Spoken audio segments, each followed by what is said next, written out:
Olá, boa noite. Está no ar o Show Business, o mais tradicional talk show de negócios da TV brasileira.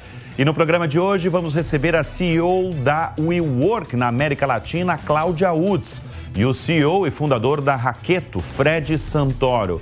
Os dois executivos anunciam um investimento milionário em um projeto de aceleração que envolve desde startups a grandes empresas. Cláudia Woods, líder da maior empresa de coworking do mundo, responde: temos um modelo de trabalho ideal hoje? Eu sou Bruno Meyer e seja muito bem-vindo ao Show Business de hoje.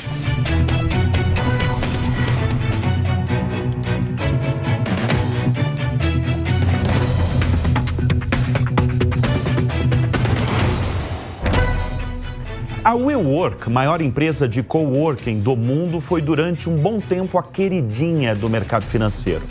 O grupo de compartilhamento de escritórios foi fundado em 2010, abriu capital na Bolsa de Nova York em 2021 e viveu vários solavancos desde então, de subidas na Bolsa até uma recuperação judicial. No Brasil, a empresa é um tanto diferente. Anos atrás, ela tirou a executiva Cláudia Woods do comando do Uber para a presidência do WeWork. Nos últimos dias, a companhia anunciou um investimento de 5 milhões de reais em um projeto de aceleração em parceria com a Haketo. No Show Business de hoje, nós vamos receber Cláudia Woods, CEO da WeWork na América Latina, e Fred Santoro, CEO e fundador da Haketo. Eu agradeço a presença de vocês aqui no estúdio e vou começar com Cláudia Woods. Cláudia, há uma discussão no mundo que vou até falar que está pegando fogo, que é sobre o modelo ideal de trabalho. Seja modelo presencial, modelo híbrido, remoto. Aí agora tem uma nova discussão sobre quantidade de dias por semana que as pessoas poderiam trabalhar. Tem movimento aí que diz que nós poderíamos chegar a 4 dias por semana só. Aí vem a Samsung, que lá na Coreia do Sul baixa uma medida para os executivos. A medida vai ser 6 dias por semana. Pode escolher sábado, pode escolher domingo, mas os executivos vão ter que trabalhar 6 dias por semana para compensar o ano anterior de queda no lucro. Existe um modelo ideal de trabalho? Ai, Bruno, pergunta difícil, né? Eu acho que pela primeira vez a gente está vivendo um momento onde as empresas não podem buscar um ideal se comparando ou copiando outras empresas. Tanto que esse debate existe, né? Não chegamos ainda a um consenso no Brasil, nos Estados Unidos, no mercado de tecnologia, que todo mundo pode copiar para virar um novo padrão. O que a gente viu ao longo desses anos todos, pegando a pandemia, onde, obviamente, foi todo mundo para casa, e essa volta. A primeira etapa foi uma etapa onde as pessoas entendiam que existiam duas opções. Primeiro eu estou só em casa. Segunda etapa, né? Eu estou em casa ou eu vou para o meu escritório? E aí começa essa discussão. Vou para o meu escritório quando? Que dia? Etc. Hoje, o que a gente vê que já é o modelo mais buscado, principalmente pelos funcionários, e aí eu vou falar um pouco sobre esse conflito, mas buscado pelos funcionários eu não me incomodo de sair de casa. Eu gosto de ir de casa. Eu gosto de estar aqui presencialmente com vocês. Gosto de trocar ideia com o Bruno antes do programa, pessoalmente. Mas eu não quero ser obrigada a ir para aquele endereço todos os dias. Então, se nós três estamos trabalhando num projeto e nós três moramos mais ou menos perto e a gente vai passar o dia trabalhando juntos, por que motivo eu vou atravessar a cidade, vou ficar 2 horas no trânsito e para chegar num endereço que por algum motivo foi determinado lá atrás, né? Historicamente, esse motivo é um motivo financeiro, um motivo de fit, de espaço, com endereço, com onde está o hub principal daquela empresa. Hoje, esse motivo já muda completamente, né? Então, a pauta que antigamente era uma pauta de facilities, da pessoa que cuidava do escritório, hoje é pauta de CEO, é pauta de reunião de conselho. Ou seja, qual é o certo e como obrigar os funcionários a fazerem o certo. Então, não tem ideal. O que a gente vê na WeWork, vem pautando muitos dos produtos, é essa flexibilidade de eu quero 3 opções ou 10 opções. Quero poder ir para o escritório, quero poder estar na minha casa, mas eu quero também poder encontrar com vocês dois num lugar perto da minha casa. E aí entra todo o trabalho que a gente, como WeWork, teve que pivotar o nosso modelo pós-pandemia para poder oferecer justamente isso. Ou seja, em vez de trabalhar num coffee shop, onde não tem segurança nenhuma, não tem internet, nem segurança de dados, você vai trabalhar de um outro coworking, pode ser uma WeWork, como pode ser um coworking plugado na nossa rede, né? Agora você está falando sobre a decisão das empresas, né? O que uma empresa deve fazer com aquele funcionário que não quer nem o presencial, só quer ficar em casa? Eu vou te contar histórias Tem acontecido engraçadas. Muito nos Estados Unidos, né? Com as gigantes de tecnologia, tem funcionário que fala, não quero ficar aqui. Até porque ele já mudou de estado, inclusive, nos Estados Unidos. Né? Com certeza. Então, a discussão dos dias não tem ideal, cada empresa vai determinar o seu, mas o que é mais importante é que os funcionários não vão mais obedecer. Ou seja, se você vai me impor 3 dias e eu não quero ir 3 dias, eu vou dar um jeito de não ir 3 dias. E aí a gente já vê case, igual a gente fazia no colégio, na faculdade, de um funcionário levar os 40 crachás para passar na catraca, para dar o check-in no escritório.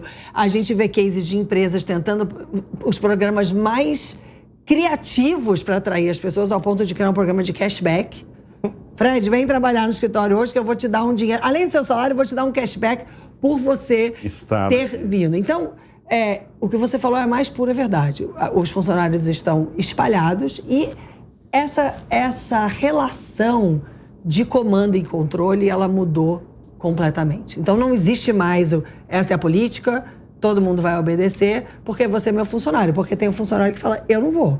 E aí, ou ele fica lá no quiet quitting, ou ele dá um crachá pro amigo passar na cara, ou ele sai da empresa. Ou ele vai ter que sair da empresa, né? Exatamente. Senão não vai dar. Então, são 2 quebras de paradigma muito relevantes. A primeira é que essa relação de comando e controle, ela mudou.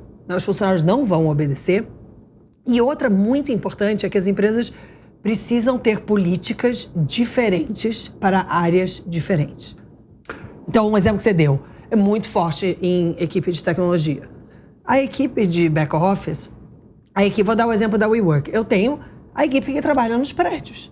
Por mais que eu queira deixá-los em home office, eu não posso. O nosso projeto juntos é um espaço físico, precisa ter uma pessoa lá. E isso, historicamente, não é como as empresas operavam. Né? Putz, eu vou ter uma política para você e outra para você. Então, isso precisa ser quebrado e a gente precisa estar ok com isso. Como líder, como chefe, você precisa estar ok de virar para o Fred e falar assim, Fred, desculpa, o teu job description exige que você venha para o escritório e o seu não, portanto, vocês vão ter regimes de trabalho diferentes. Sim.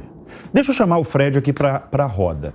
Eu apresentei na introdução essa parceria de vocês. São empresas diferentes. Tem a WeWork aqui e o Fred com a Raqueto, num projeto aí de um investimento de 5 milhões de reais, num projeto de aceleração, que vocês chamam de aceleração, mas que envolve trabalho físico, envolve escritório de compartilhamento. Qual que é o objetivo? Em primeiro lugar, Fred, o que é esse projeto? E segundo, qual é o objetivo dele? O objetivo principal é justamente ajudar, de alguma forma, que a sociedade tenha problemas resolvidos de uma forma mais eficiente, que é o que cada startup nasceu para fazer. E aí, nesse sentido, a gente acaba conectando corporações, né, investidores e startups nesse mesmo ambiente, que é funcionar de forma híbrida, que, na verdade, eu até acho um modelo ideal de trabalho, aí, complementando... Você já deu uma resposta, então o modelo talvez ideal é o híbrido. Eu acho, principalmente dependendo da cidade. Né? São Paulo, por exemplo, é difícil exigir que todo mundo trabalhe segunda e sexta. Defina o híbrido. Híbrido para mim, no sentido em relação ao trabalho, é que realmente as pessoas segunda e sexta têm a liberdade de trabalhar onde quiser. E isso é uma coisa muito legal da nossa parceria do Gadget, que as pessoas têm acesso não somente à nossa sede física, mas outros WeWork, né, que tem WeWork aí em várias cidades, em vários lugares, em vários bairros, né, e eventualmente uma cidade como São Paulo, a mobilidade não é tão fácil, né, no dia de segunda e sexta-feira, a gente também gosta de sair um pouco da cidade, então tem que ter muito entendimento. E também, pegando o gancho até que você estava falando em relação aos funcionários, né, o empreendedor, o empresário, o líder, normalmente não tem muita opção. Tá? Ele tem que trabalhar, tem que estar criando a cultura dele, tem que estar indo, né, no escritório. E, sinceramente, o funcionário que tem uma performance alta, né, ele tem mais chance, né, e poder de barganha na hora de negociar, talvez ir menos dias para o escritório. Então, as pessoas têm que ter muito essa questão também de entender, né, que se trabalhar bem, a empresa vai querer ter ele perto e vai valorizar o trabalho dele. Né? Não é para todo mundo também exigir e simplesmente não ir para o escritório. Assim como uma startup, né, aí vindo para o nosso garage, né, não tem muita opção. Né? Se não trabalhar bem, não vai atender clientes bem, né? Não vai ter sobrevivência no mercado. Então, nossa ideia no projeto de aceleração é justamente aí conectar potenciais clientes, né, que são as corporações, que também são potenciais investidoras, e, obviamente, até falei isso no nosso lançamento, a gente quer que as startups fiquem lá no nosso garage o mínimo tempo possível. A ideia é que justamente eles cresçam, contratem mais gente e, por que não, aluguem andares inteiros, prédios inteiros da WeWork, né? Agora, como é que está o ambiente de startups? Porque nos últimos anos ela passou por uma, vamos chamar aí de explosão, porque teve o surgimento de muitas e muito investimento nelas. Tinha startup que eu escutava, inclusive, que não tinha tanto valor e recebia muito valor de dinheiro, porque tinha muito dinheiro no mercado. Aí teve a quebra do Banco do Vale do Silício, que alimentava as startups. E hoje, qual que é o momento das startups? Vamos falar de Brasil mesmo, já que um dos perfis do Garage, né, é startup. Se eu tivesse que resumir o momento segue sendo o momento de resolver problemas, encontrar soluções, né? Então, o propósito da sua empresa tem que estar muito vinculado a um problema real, uma evolução que você observa na sociedade, no dia a dia, pode ser num segmento específico, mas essa liquidez, essa abundância financeira, ela não existe mais.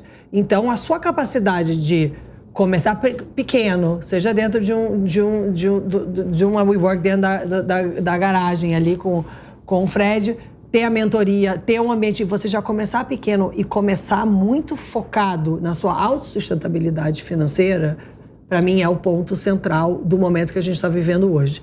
Vai ter investimento? Vai, se você provar que o teu business é bom e que ele fica de pé financeiramente. Essa etapa, nos áureos tempos, ela é uma etapa pulada quase, assim. Você podia convencer que o business ia ficar de pé, talvez escolhendo alguns KPIs, algumas métricas. Hoje, o que eu vejo, e aí, Fred, me corrija se eu estiver errada, é que essa comprovação, ela tem que ser real. Então, é um Minimum Valuable Product ali, o MVP, que não é só um PowerPoint, que realmente é o negócio rodando com o cliente, gerando receita, colhendo NPS, vendo feedback. E aí o investimento, eu acho que vem. Não é que o mercado não tem dinheiro, é que ele está muito mais seletivo e muito menos risco envolvido. Ele quer uma aposta mais assertiva. Mas deixa eu até apresentar o Fred, porque o Fred, além de ter fundado a Raqueto, ele foi head, o chefe de startups na Amazon, né? Cuidava dessa área ali. Tá mais difícil, Fred, para as startups? Na verdade, está mais difícil para startups que não sabem o que querem, que não sabem para que nasceram. Mas então isso é um desafio, tem que saber o que quer, desde o começo. É fato. Desde o começo não, que na verdade é uma empresa que, por inovar, vai errar muito até se provar seu modelo, né? Mas, por exemplo, você citou o Silicon Valley Bank, eu tive até com você aqui. Sim, nós falamos. No dia que teve aquela quebradeira, na parte com o problema de gestão do banco, que inclusive continua existindo, apesar de tudo. Teve realmente uma influência mínima em relação ao investimento de venture capital no mundo, porque na prática essa influência foi mais relacionada à alta taxa de juros mesmo, que mudou, né? E especificamente em relação ao modelo que é muito novo, né? Existe ainda uma necessidade de maturidade muito grande no modelo, tanto americano como europeu, e especialmente no Brasil, que estamos dando os primeiros passos ainda em venture capital. O que é muito legal, e repito a frase que eu falei, acaba sendo um pouco polêmico, nem todo mundo respeita isso, mas para mim o venture capital está longe de ter chegado no Brasil de verdade, né, comparado com os Estados Unidos. Né? Os Estados Unidos eles tomam muito mais risco, seja por benefícios fiscais do governo ou por tamanho de mercado e potencial de globalizar, mas principalmente pelo fato em que aqui já é um mercado muito difícil, né? Tem muitas barreiras para qualquer tipo de empreendedor, independente se é startup de tecnologia que está inovando ou não. Né? Então, sobreviver aqui no Brasil sempre é muito mais difícil. E fato é que, por mais que, né, a influência e a necessidade de capital para a startup é muito importante, especialmente no início, uma startup precisa de cliente, né? Não de investidor. Os investidores que precisam de startups. Isso é uma coisa muito importante. Então foi muito legal, na verdade, né, para mim, no sentido em que saiu muito aventureiro dos dois lados da mesa. tanto do lado do investimento quanto do lado do founder de startup. A verdade é essa, né? Teve muita gente tentando se aproveitar do momento, captando dinheiro de forma irresponsável, tanto de limited partners, o gestor de fundo, mas também startups, que eventualmente estavam muito mais construindo uma empresa para captar dinheiro de investidor do que realmente para resolver uma dor. Né? Então, para mim, na verdade, é um momento espetacular, porque tem muito mais foco nos empreendedores que conseguiram sobreviver e estão tentando aí, de alguma forma, resolver uma dor de forma eficiente e, obviamente, retornando o dinheiro dos investidores e deles também, que é um negócio, capitalismo, tem que ganhar dinheiro. Então, eu vejo isso de uma forma muito positiva, que as startups estão pensando em construir um modelo de negócio sustentável de uma forma muito mais cedo e não pensando em gastar dinheiro do investidor para tentar mudar o mundo, né, sem, às vezes, um foco. E dentro de uma crença que vai ter mais. Né? Quando acabar esse, vem mais. Not exactly. Dependendo do que você fizer com esse, não tem mais. Né? Cláudia, eu recebi em edições passadas aqui no Show Business a CEO do Nubank, a Lívia Chanes. E eu perguntei para ela qual que é a preocupação dela na gestão aí de um time de milhares de profissionais. Me chamou muito a atenção porque ela falou em 2 pontos, eu vou citar um. Ela falou em saúde mental dos funcionários. Até porque tem muito funcionário jovem no banco digital que ela gere. Você que comanda uma líder global de compartilhamento de escritórios, como é que anda a saúde mental dos escritórios? E claro que eu estou falando, sobretudo e diretamente aos funcionários desses escritórios. Definitivamente a gente está vivendo um momento novo. Eu não vou dizer que ele é melhor ou pior por um simples motivo. Esse assunto não era um assunto público. Então, se eu estava com... Eu pessoalmente tenho um perfil de liderança onde a minha vida inteira é um livro aberto. Eu chego no escritório, se eu briguei com meu marido, eu falo, gente, eu estou de mau humor, posso estar em casa, tenho um filho adolescente, que às vezes é pauta. Mas isso não é comum, né? Isso não... E muito menos um assunto de... Escuta, você não quer fazer uma terapia? E hoje, com o aumento do conhecimento desse problema, o aumento da compaixão e empatia, de você entender, putz, calma aí, se você tá me falando isso é real, e eu acho que sumiu um pouco do preconceito que sempre existiu. Não sei se sumiu, talvez seja uma palavra forte, mas ele certamente diminuiu. Então, a gente está vivendo um momento novo, onde onde a pauta de fragilidade é uma pauta permitida no ambiente de trabalho. E aí fica a dúvida, né? Isso não é diferente de você implementar um processo de denúncia, de compliance muito eficaz. O que é mais comum é você ver, meu Deus do céu, o número de tickets está subindo muito. Não, que bom que o número de tickets está subindo muito, porque as pessoas estão acreditando no processo e elas estão usando um mecanismo para deixar a empresa mais saudável. E se a gente olha as estatísticas de plano de saúde, qual é o grande ofensor do aumento do custo do plano de saúde para uma empresa? Em vidas passadas, essa discussão era sempre sobre o uso do PS. Pronto-socorro, o pessoal tem que ir para o médico em vez de ir para o pronto-socorro. Hoje mudou totalmente. O aumento de custo de saúde mental. Tá. Então, é difícil dizer se as pessoas estão sofrendo mais. O que certamente a gente pode dizer isso virou uma pauta na liderança. Um assunto... As lideranças das empresas estão mais preocupadas com isso, Com certeza mais preocupadas, até porque as pessoas... Aí, voltando ao que a gente estava conversando ontem, do poder, o funcionário está muito mais empoderado. Então, ele fala, escuta, eu não quero trabalhar assim, eu estou tendo um burnout. E ele nunca falaria isso antes. Talvez ele estaria tendo um burnout, ele ia pedir demissão, ou ele ia ficar doente, ou ele não ia performar, mas certamente ele não ia sentar com o chefe e falar, escuta, essa forma de trabalhar não está legal para mim. Então, é uma mudança de muitas coisas. Acho que tem uma coisa macro, que a sociedade passou a aceitar mais esse tema. Isso você está falando pós-pandemia. Pós-pandemia. Pré-pandemia, a virada foi ali, Imagina, pré-pandemia o que eu vivi. Pré-pandemia em empresas grandes, com processos de metas muito estabelecidas, era uma meta pessoal, né? Que já era assim muito avançado, mas uma meta pessoal poderia ser, putz, quero fazer uma pós, quero aprender a tocar violão, quero correr uma maratona. Isso já era assim, uau, eu sou uma empresa que está realmente olhando para os meus funcionários. Hoje, se você pega discussão de reembolso de plano de saúde, o que os funcionários mais querem é reembolso de terapia. Então, terapia, né? eu acho que tem as duas moedas. Virou pauta no ambiente de trabalho, virou pauta na sociedade. Sempre foi um problema real. Talvez as pessoas nem sabiam que elas tinham um problema mental. Agora, como virou pauta, elas estão passando por uma crise, elas se questionam, opa, calma aí. Isso é geral ou é a galera mais jovem? Eu acho que é geral. É geral. Eu vejo... Não tem idade. Não tem idade. Eu venho de uma família onde você fazer terapia é sinônimo de, meu Deus, você tá maluco, né? E eu tenho essa discussão dentro da minha casa com os meus pais, que estão chegando ali nos 80 anos e, obviamente, com todos os desafios do envelhecimento. E até hoje é tabu na mesa de jantar. E eu sou, né, desse meu jeito. Gente, eu fui pra terapia, eu fui pro psiquiatra. Nossa, o que eles... Meu Deus, o que eles acham quando você fala que você faz terapia semanal, quinzenal? Processo. Eu acho que a natureza humana o primeiro pensamento é, tá indo lá pra falar mal de mim. Principalmente mãe e pai, porque é muito típico na terapia eles serem culpados por tudo, né? Sim. Mas hoje em dia isso é uma pauta assim, one-on-one com o funcionário, abertamente. Escuta, você está indo na terapia, você está priorizando isso dentro da sua agenda. A gente começa a ter espaços dentro da WeWork para você poder ter esse momento em silêncio, com isolamento acústico, justamente para incentivar. Né?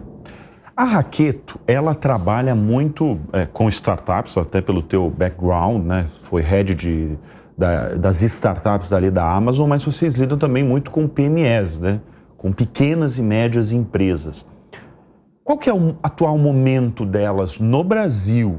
E qual que é a maior dificuldade que elas têm, Fred?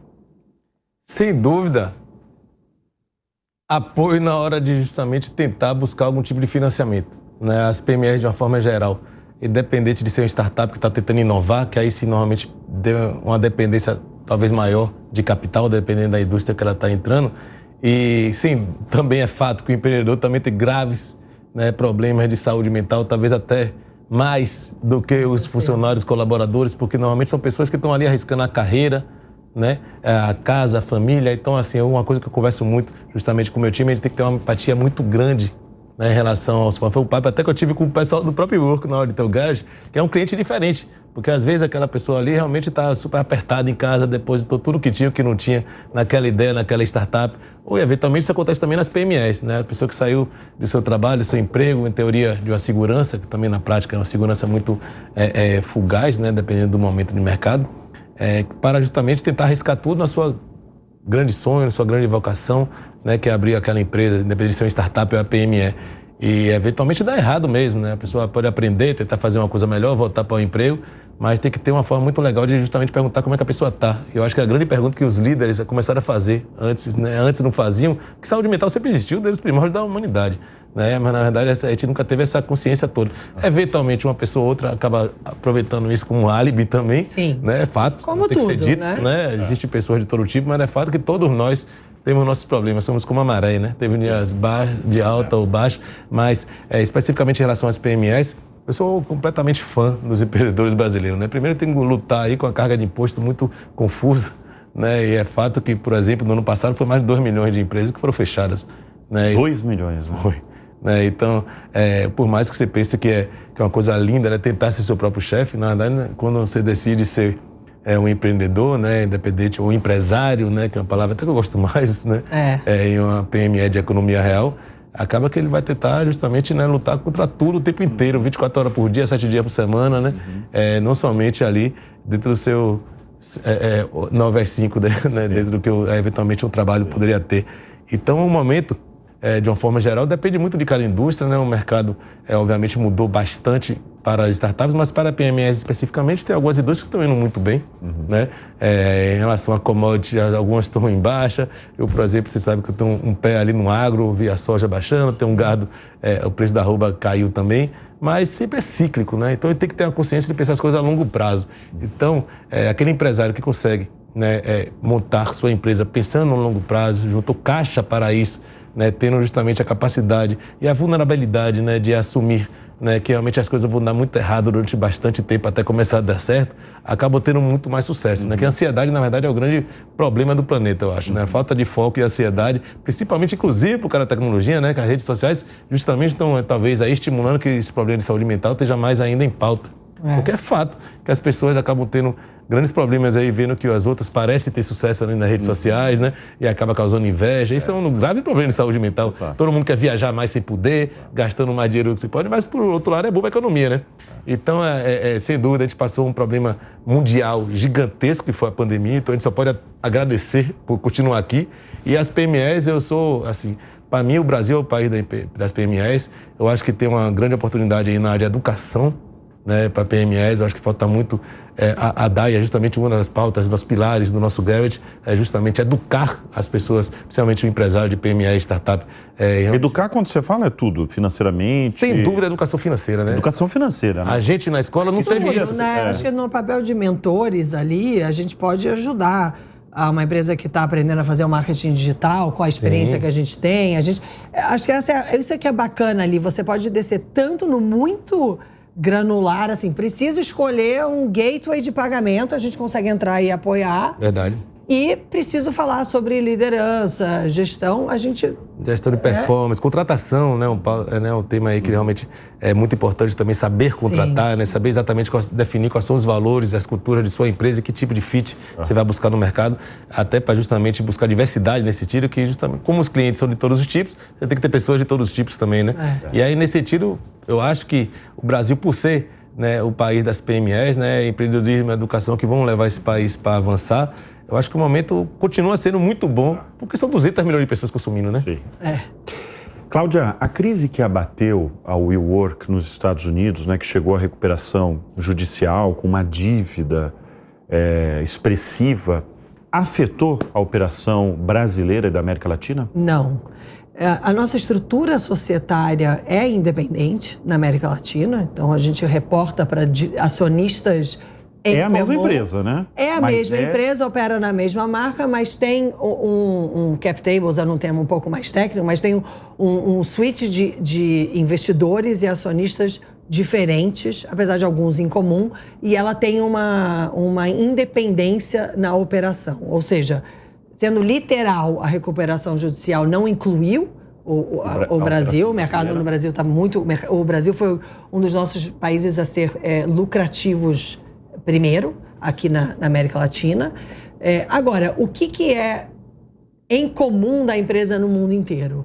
É uma busca por um modelo super inovador que teve que desbravar mercado, tudo isso que a gente está falando, né? Você tem que inovar, você tem que lidar com um regulatório que não te entende, não sabe quais regras ele aplica para você, você tem que lidar com a pressão do crescimento e a entrada de dinheiro para continuar crescendo. Então, muito parecido com a história de muitas startups, chega um momento onde a empresa fala, opa, calma aí, agora eu preciso fazer um shift de parar de pensar em crescimento e começar a pensar em rentabilidade. Na América Latina, como a nossa gestão e os nossos investidores são separados e a realidade da América Latina é muito diferente em termos de, como o Fred falou, de disponibilidade de dinheiro, etc., a gente fez esse shift muito tempo atrás. Então, os desafios não são diferentes, a diferença foi o timing. A gente teve que aprender a sobreviver 3 anos atrás sem nenhum investimento externo e sem uma estrutura, né? Quando a gente olha o regulatório no Brasil, você pensa numa RJ, no Brasil ela é muito diferente de uma RJ nos Estados Unidos, né? Uma RJ nos Estados Unidos ela é vista como um mecanismo de reestruturação. Aqui, ela carrega um peso, ela tem uma coisa reputacional, que em realidade é um mecanismo, aliás, extremamente estruturado para você poder sentar com os seus credores e falar, escuta, tá aqui a realidade da minha empresa, me ajuda, eu quero continuar existindo, se eu existir e se eu crescer, vai ser bom para todo mundo, mas eu preciso de um diálogo estruturado para isso. Então, aqui na América Latina a gente está super bem, claro, com todos os desafios de uma empresa que precisa continuar crescendo, num mercado, como a gente falou, funcionário não quer voltar para o escritório, uma eterna discussão de quantos dias por semana, mas isso ativa dentro da empresa a nossa alma empreendedora, né? Eu fui empreendedora há muitos anos na minha vida e mesmo numa empresa tão estruturada, isso ativa você falar, opa, calma aí, eu tenho que pivotar o meu produto.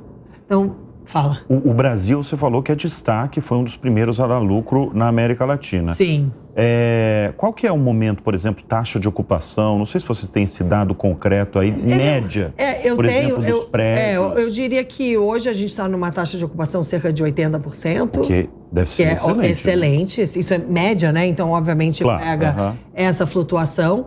Mas o que é mais bacana é que a gente conseguiu se adaptar para essa realidade que você abriu a nossa conversa hoje. Então, hoje a gente tem produto que a empresa fecha um escritório para ela, se ela tem 1.000 funcionários. Como é que a gente vendia antes?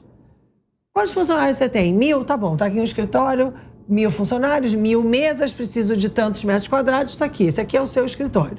Hoje, a conversa é, eu não quero saber quantos funcionários você tem, quero saber como é que é a tua cultura. Com que frequência que as pessoas vêm para o escritório? Quantas pessoas do seu time são de tecnologia? Quantos são de back-office? O seu back-office está nesse escritório ou ele está na Índia, em algum outro país ou em algum outro endereço? E com isso, a gente faz uma adaptação de espaço livre versus mesa. Então, quando as pessoas vão para o escritório, elas não querem sentar no computador para ficar respondendo e-mail. Na boa, se é para responder e-mail, até eu fico em casa, né? Eu vou para o escritório para fazer o nosso evento de lançamento do Garrett semana passada, para conectar com os meus funcionários, para conectar membros dentro da WeWork que podem trabalhar juntos. O momento do escritório físico é um momento de conexão hoje em dia.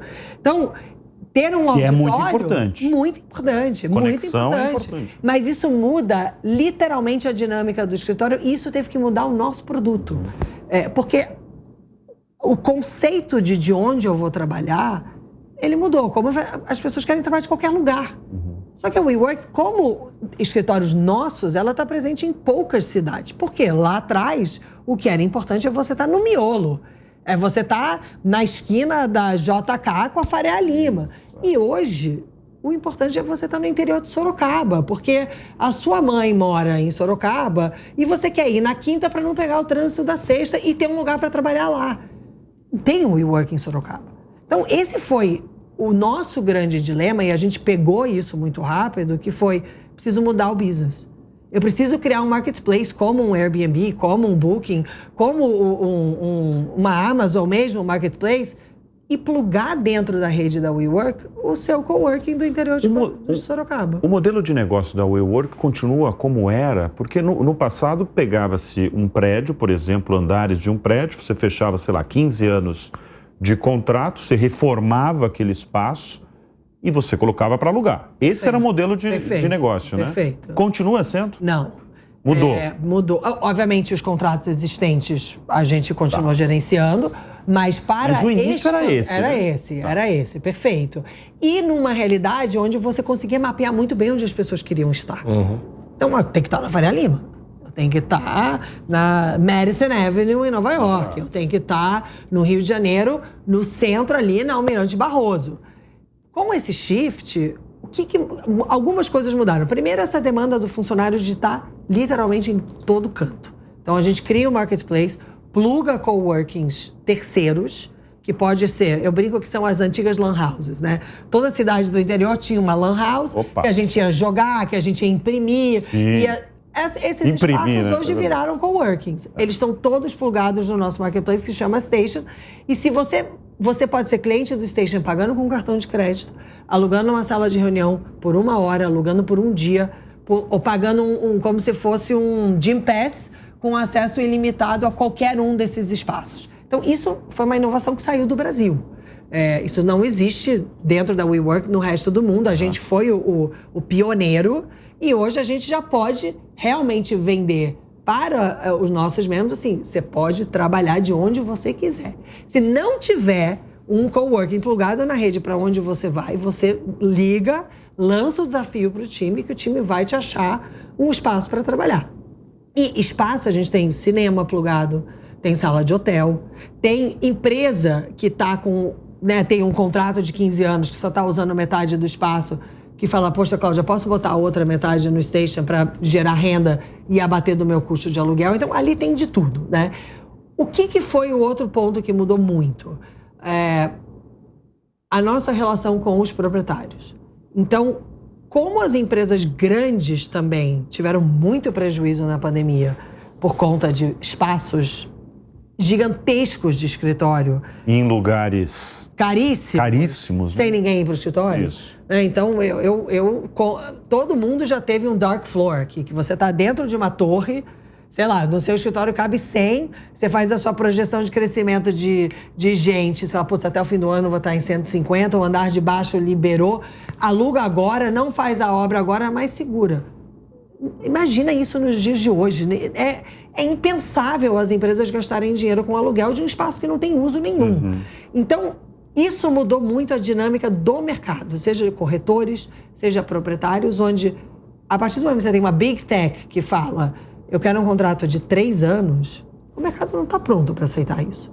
O mercado está pronto para trabalhar o quê? Uma big tech que vai fazer um investimento gigantesco, que vai fechar um campus, que vai assinar um contrato de 15. A partir do momento que até o mercado tradicional tem que se reinventar, a nossa relação, ela muda. Eu não sou mais só cliente dos meus proprietários, eu sou parceira.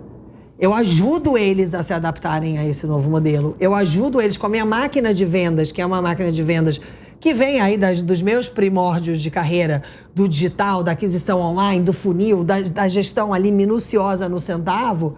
Eu ensino para esse mercado como trabalhar assim. E aí, voltando ao modelo literal, em vez de eu assinar contratos de 15 anos, eu faço uma joint venture. Eu faço um acordo de revenue share, onde a gente entra junto no risco ali e a gente literalmente é sócio naquele espaço. Olha só, a gente tem um dos funcionários de vocês, colaboradores de vocês, que tem uma pergunta e vai aparecer agora nesse telão. Eu não sei se essa pergunta vai ser para a Cláudia ou para o Fred. Eu acho que vai ser para a Cláudia, na verdade. Vamos lá. Oi, Cláudia, tudo bem? Cláudia, a gente tem visto um movimento muito forte das grandes empresas pedindo o retorno para o escritório, né? A volta do presencial. Queria saber de você como que o WeWork tem se adaptado e se posicionado nessa nova conjuntura em relação ao mercado imobiliário, mercado de real estate de forma geral. Ótima pergunta. A Ana da nossa área de vendas, e obviamente sofre muito com isso, né? Acho que o Fred tocou num assunto de você estar sempre pivotando, né? Você saber entender o momento do mercado, o momento do teu produto. O caso da WeWork, para pensar, quando a empresa é fundada, imagina você no papel de CEO, você lá dentro de uma grande estrutura como a Amazon, alguém virar para você e falar assim, não, a gente vai compartilhar aqui esse espaço todo mundo junto. E aí vai ter um espaço comum, que a gente vai ter uma chopp, que vai ter palestra, que vai ter evento. Imagina uma grande empresa, assim, o conceito hoje a gente está aqui falando no showbiz com a palavra coworking. 10 anos atrás ninguém sabia o que era isso. Ninguém sabia, claro que não. Então a empresa fez um trabalho de marketing, de educação. Gente, o que é coworking? O coworking não é um bicho de 7 cabeças. As pessoas não... A primeira pergunta de uma grande empresa é assim, mas aí meu funcionário vai estar lá na área comum e a outra empresa vai roubar ele. É uma preocupação de muitas? É uma preocupação de muitas. Aí você tem que falar, não, mas veja bem, ela vai roubar de qualquer forma, né? Porque ela vai entrar no LinkedIn, vai procurar quem trabalha nessa empresa. Mas para você ter uma ideia de como foi difícil construir uma preocupação. O conceito do coworking. E agora a gente está num momento que é desconstruir o conceito do coworking. Porque o coworking era exatamente o que você falou. Esse prédio fatiado, só que essa salinha é sua, essa salinha é sua, essa salinha é sua. Não necessariamente. Então pode ser nenhuma salinha é minha, eu vou trabalhar lá no garage, depois amanhã eu vou trabalhar do outro prédio, depois vou para Florianópolis, depois para não sei o quê. Como também o exemplo que eu citei das grandes empresas, grandes enterprise companies, Forbes 500, falando, eu não quero mais um campus, eu não quero mais um escritório. Eu quero que a responsabilidade de acabou o espaço seja de outra pessoa. E quando elas vêm trabalhar com a WeWork, é isso, Cláudia, acabou o espaço. Cláudia se vira, remaneja, muda o membro de cima para outro prédio, expande, ou seja, ela quer toda a flexibilidade que vem com o contrato de coworking, porém ainda tendo o seu próprio espaço, com todas as preocupações de construção de cultura, de ambientação, desde, né, cor da parede, logo, missão, visão, valores. Muitas pessoas ainda querem a mesa com o porta-retrato, isso cada vez mais raro, mas elas querem... O porta-retrato ficou para o passado, então. Ficou no celular, né? Ficou no celular, celular. É verdade, é verdade. Na tela do computador. E, Bruno, eu queria só chamar a atenção também para uma coisa que, pô, a gente é sócio no Garage, né? A gente demorou alguns meses para organizar esse projeto, mas quando a gente fechou, né, a velocidade com que as coisas aconteceram foi surreal. E é muito legal, justamente que eu falei que a gente vai trazer as corporações lá para dentro para ensinar as corporações a pensar como startup. A WeWork é uma corporação, né? Por mais que seja jovem ainda, tem milhares de funcionários, está em centenas de cidades mundo afora, mas a velocidade que justamente é impulsionada pela criatividade, né, do empreendedor brasileiro, no caso a Cláudia e do time dela, que é formado por várias mulheres inclusive, é surreal a quantidade de mudança rápida que a gente fez. Por exemplo, no Garage é o único lugar, talvez do mundo, aí não sei até confirmar, que para entrar lá, é uma dor da startup, eu comentei, não pode ter multa, não pode ter calção, não tem setup fee, né? Foi coisa que ela eliminou assim, ó, beleza, tira. Era um contrato que normalmente é assinado em papel, né? Que 25 páginas, o cara não tem nem advogado para ler isso, nem tempo para ler isso. Ela, tá bom, beleza, corta isso aí, vamos reduzir para 6 online, rapidinho fecha, assim. O pensamento, como a WeWork pensa como startup, é justamente por isso que ela está evoluindo e aqui no Brasil está tendo um resultado espetacular. Eu conclamo as corporações para justamente ir no Garage e aprender um pouco também com a própria WeWork, como é que vai se relacionar com esse mundo novo. 50% dos nossos, a gente chama nossos clientes de membros, até porque assim que a gente quer que eles se sintam, são grandes empresas, enterprise companies, empresas assim, das mais do nosso, todas as techs que estão aí no nosso dia a dia estão dentro de uma WeWork de uma forma ou de outra. Então isso fala muito sobre essa mudança do mercado que eu estava citando e, obviamente, a mudança que a gente teve que fazer para também se preparar para isso. Você estava falando de startup, você lidou durante tanto tempo aí com startup, sobretudo na Amazon. Muito rapidamente, Fred, qual foi a ideia que você achou mais sensacional, extraordinária de startup nos últimos tempos? Nossa, pergunta boa. Excelente pergunta. Opa! A ideia em si, né, a gente pode ter dezenas, né, em uma hora, né? Para mim, eu gosto muito de ver quando tem uma ideia e uma execução muito legal, né? Então, essas startups que estão tendo um sucesso muito bom. E aí, aproveitando dois temas aí que estão muito fortes, né, pautadas aí justamente na realidade atual, inteligência artificial, por exemplo, né, que é algo que a gente já usa há décadas e tem sido explorado de várias formas. Então, tem duas, por exemplo, que estou captando, inclusive, na nossa plataforma, né, que é de tokenização, que é outro pilar muito importante, né, e de forma regulada pela CVM, inclusive, no nosso site da Raquete. Tem duas startups que estão revolucionando suas indústrias, na minha opinião, que é justamente utilizando inteligência artificial na música, é uma rede social musical, a Cover, né, e... Brasileira. Brasileira, de Olambra, a cidade das flores, pequenininha e tem mais de 500 mil de usuários em 119 países. É uma coisa incrível, justamente porque a inteligência artificial que ajuda você, né, a expandir seu talento tocando algum instrumento ou cantando, ele substitui o instrumento que você toca ou sua voz por as músicas normais. Tipo o Spotify, onde você pode justamente aí tocar seu instrumento. Você elimina, né, a bateria, se você for baterista, por exemplo. É um instrumento até de trabalho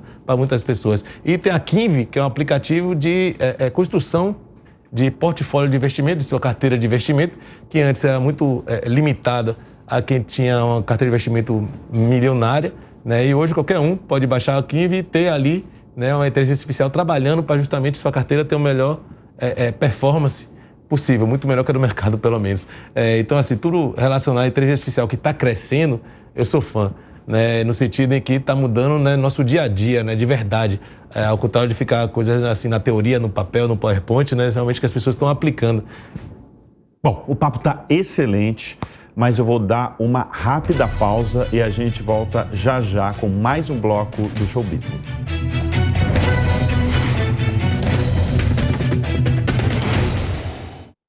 E a gente volta com o segundo bloco do Show Business, nessa entrevista com Cláudia Wood, CEO da WeWork na América Latina, e o Fred Santoro, CEO da Raqueto.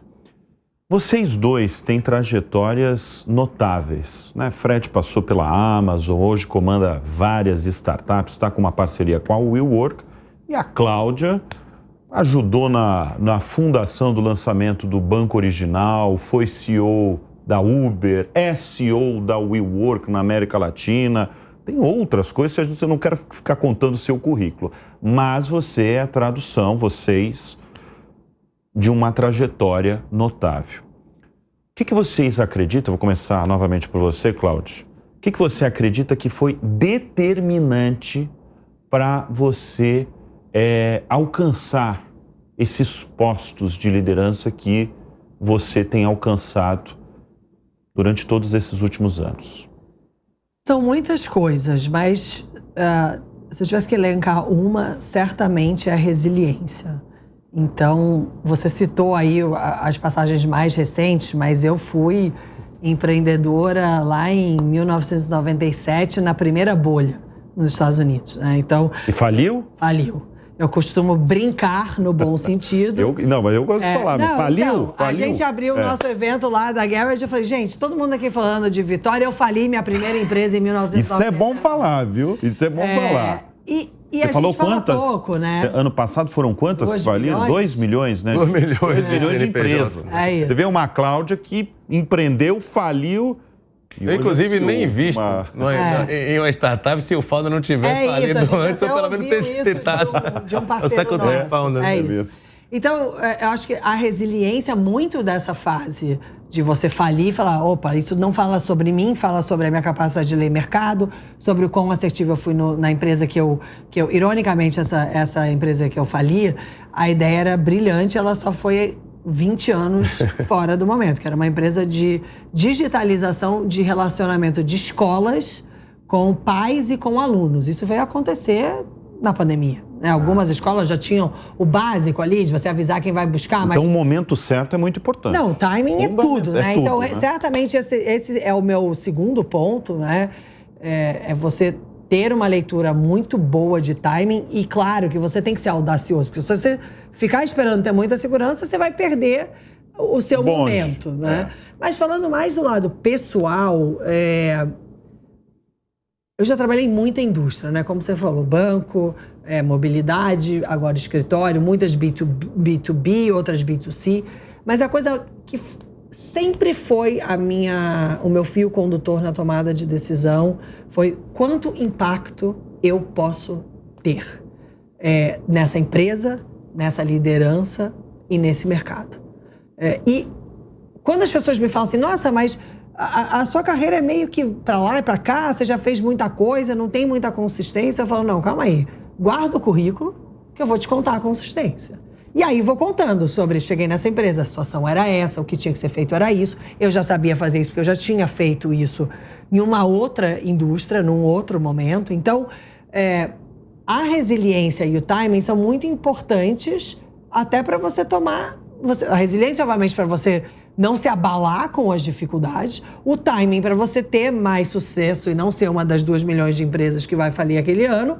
Mas é muito importante você ter o seu próprio propósito, né?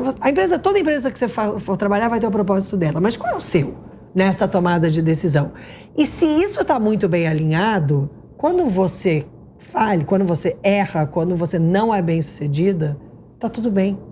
Porque eu vim aqui com esse objetivo. Tudo bem, eu não consegui cumprir o objetivo, mas eu, de alguma forma, vou extrair muita coisa desse meu objetivo, desse lugar que eu estive, né? Então, acho que são 3, 2 mais de mercado e essa do propósito muito mais pessoal e de liderança de cada um. Até porque ninguém aprende nada com sucesso, né? Nada. Sucesso ensina muito pouco. O sucesso ensina muito pouco. Fracasso ensina muito mais. E o sucesso dura tão pouco tempo. Um pouco dos dois. Eu, graças a Deus, sempre tive um pouco dos dois, mas o grande lance é curtir o sucesso e tentar se manter e buscar outro sucesso, né? Ter sempre uma meta renovável ali. E é fato que para isso é fundamental saber escutar os clientes, né? Saber escutar quem está do outro lado da mesa. As dores dos clientes, é isso? Sem dúvida. Sem dúvida, né? E principalmente o cliente é interno, às vezes, né? Não necessariamente externo, né? Às vezes é seu funcionário, seu sócio, seu fornecedor, né? Seu líder também. Olha só, Fred, tem uma pergunta diretamente para você que a gente vai ouvir agora. Fred, que você conhece muito bem como fazer uma boa captação, a gente já sabe. Não à toa você fez uma captação super importante para a Hackathon no começo. E quais são os planos do futuro? Vocês pretendem captar novamente? E se sim, para quê? É verdade que principalmente o meu foco principal é captar clientes. né? Mas a gente tem planos muito ambiciosos e, às vezes, para acelerar os planos, que basicamente envolve a contratação de um time de talentos que pode custar mais caro do que eventualmente o executivo normal, a gente sim pretende captar novamente, mas principalmente para tentar ajudar mais pessoas a captarem, que essa é a nossa principal missão na Raqueto, né? Justamente ajudar o empreendedor, né, a captar recursos para crescer. E nesse sentido a gente tem dentro da nossa plataforma, né, a possibilidade de que as pessoas podem transformar seus próprios clientes, né, seus próprios fornecedores e seus investidores, seus financiadores, através de vários modelos. A gente atua como uma bolsa para a PMS, mas não somente cedendo a oportunidade das pessoas serem seus sócios, e sim, eventualmente, seu financiador, né, te emprestar dinheiro, né, ou eventualmente participar do seu compartilhamento de receita, de revenue share, como você falou. Isso de forma para o varejo. A gente já tem 40 e poucos mil investidores e meu plano principal agora, nesse segundo semestre, é justamente cada vez mais estar atuando também em projetos imobiliários, né, que eu acho que é uma das demandas maiores no Brasil e que, obviamente, dá mais solidez e segurança para os investidores do varejo também. Então, meu plano principal é nesse sentido. Aí a gente tem uma vertical muito focada, né, justamente no mercado imobiliário também. Ô Cláudio, eu foquei no início deste bloco na sua excelente trajetória, né, profissional.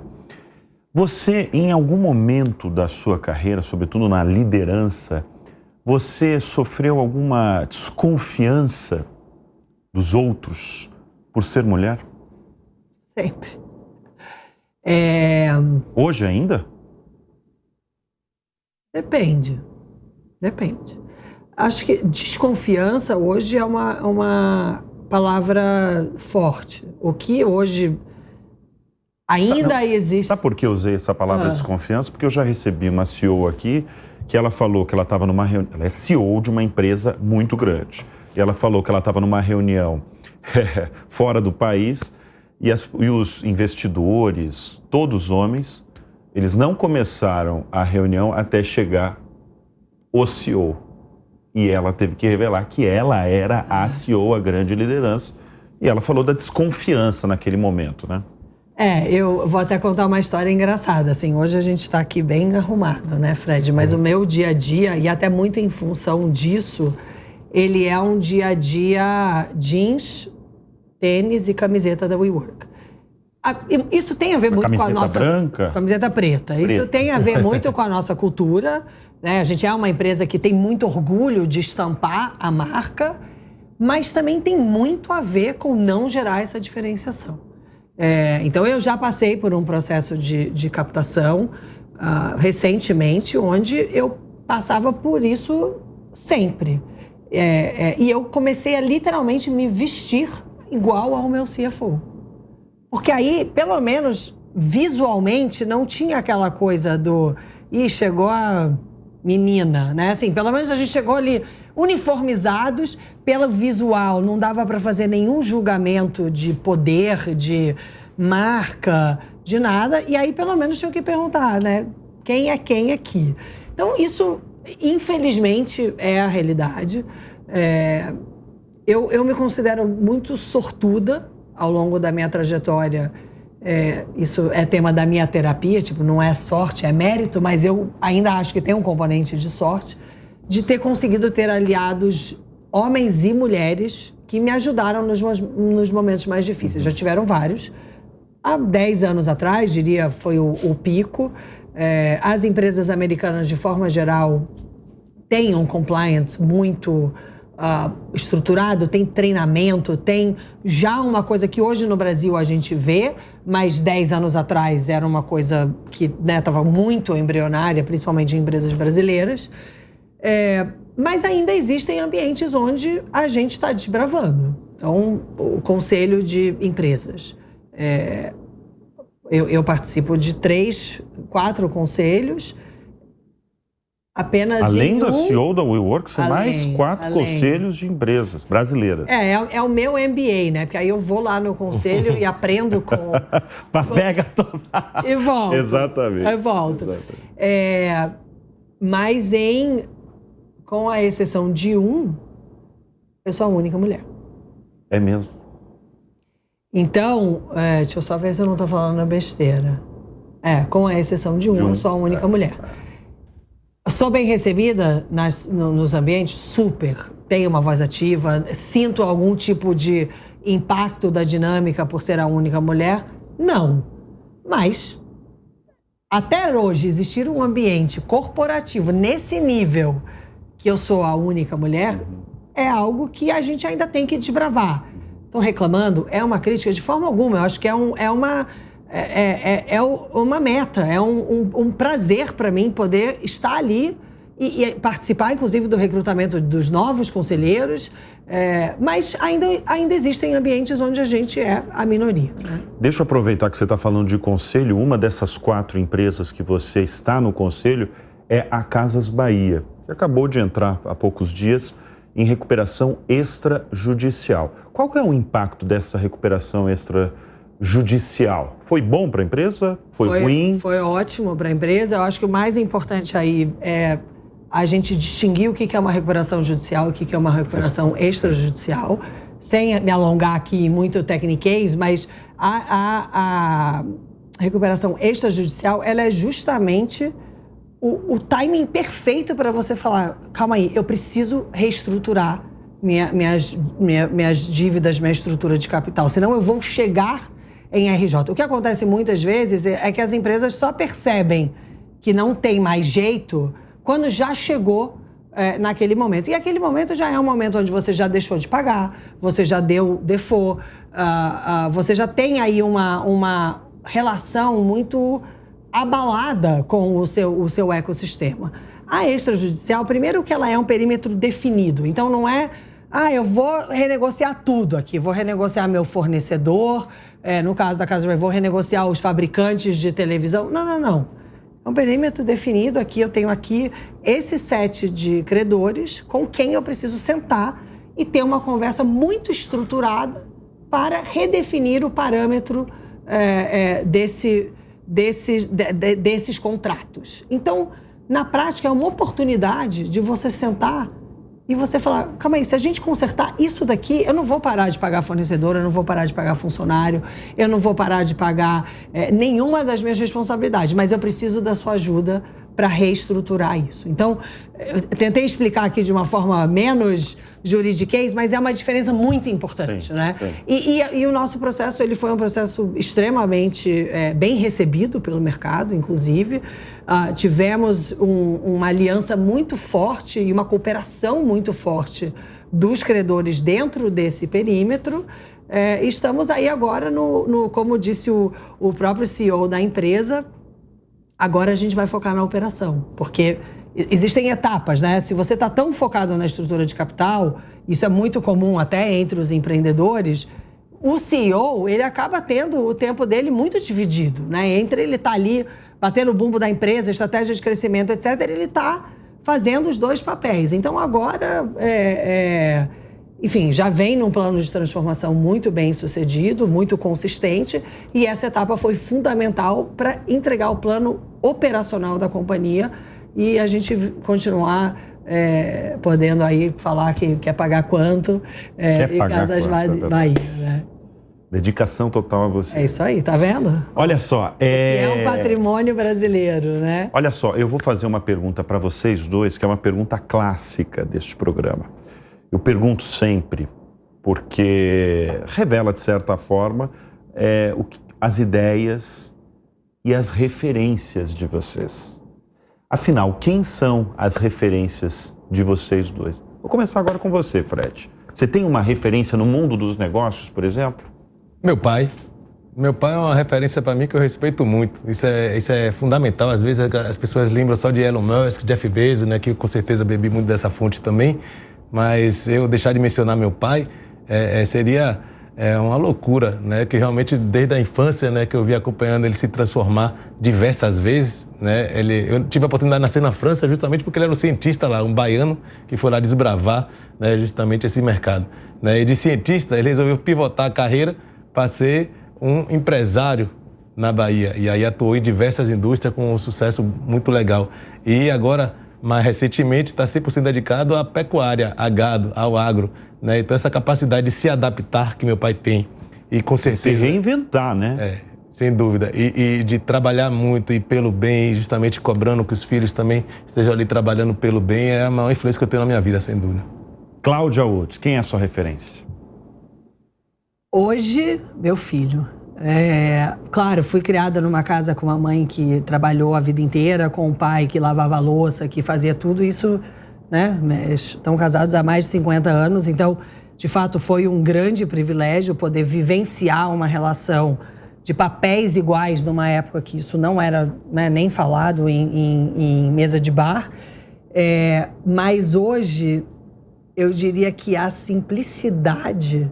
que meu filho tem 15 anos, a simplicidade que ele me traz nos temas, e com essa coisa da gente trabalhar de casa, volta e meia eu tô ali fazendo uma reunião, ele tá passando, ele entra, etc. E ele entra e fala assim, mãe, mas isso é tão claro, vocês têm que fazer não sei o que lá.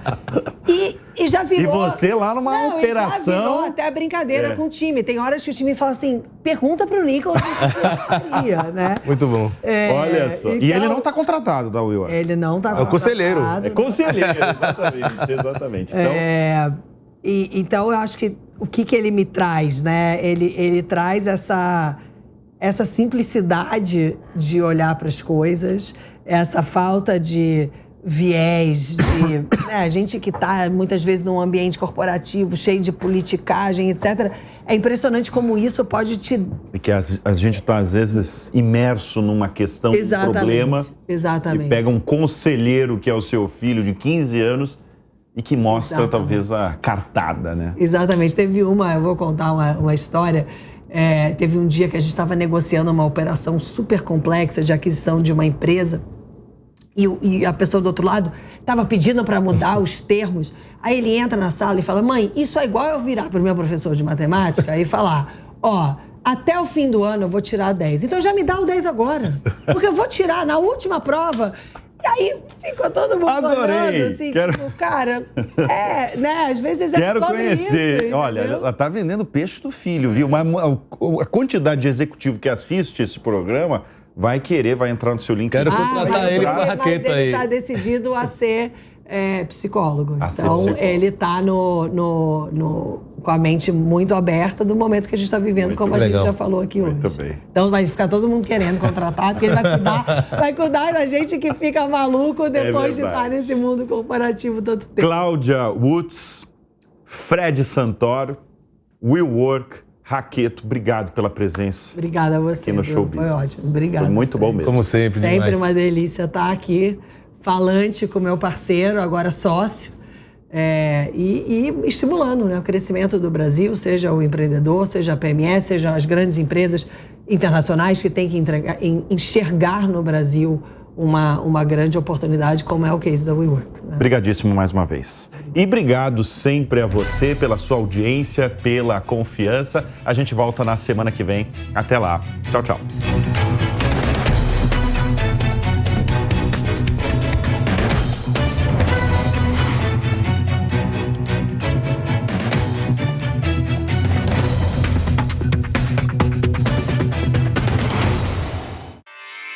Realização Jovem Pan News.